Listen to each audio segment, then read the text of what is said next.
Alors, trop de camembert tue le camembert. Alors, qu'est-ce que vous entendez par là? En effet, Cyril, trop de camembert tue le camembert. Après plus de 20 ans d'expérience autour du décisionnel et notamment dans la Smart Analytics, j'ai pu voir chez un très grand nombre de clients un volume important de tableaux de bord incluant des visuels inappropriés, mais avec de la donnée vraiment pertinente.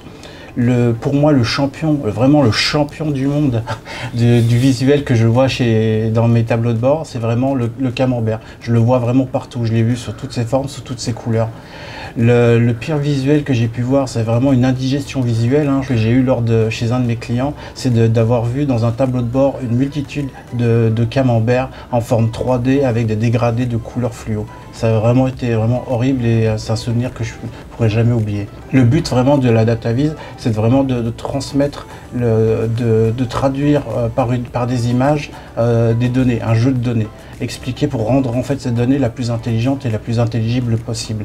Pour ce faire, on a vraiment, nous, en tant qu'experts de la data visualisation, une panel d'outils et de visuels qui va répondre en fait à une multitude de questions que les utilisateurs vont se poser vraiment quotidiennement.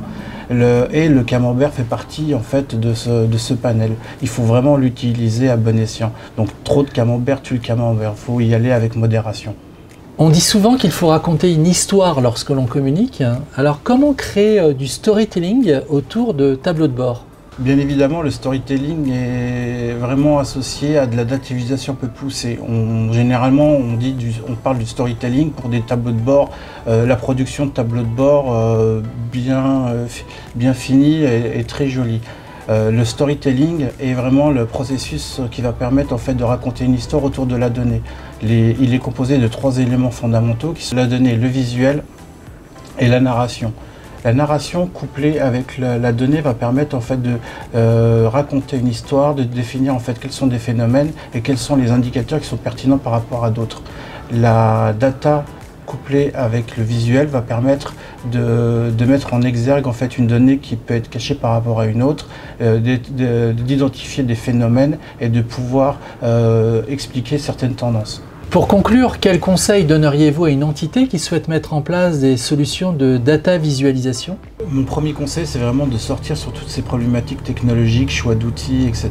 Vraiment se poser les bonnes questions. Quel message je veux adresser à mes utilisateurs finaux? Et vraiment les questions, c'est qu'est-ce que ma donnée va raconter?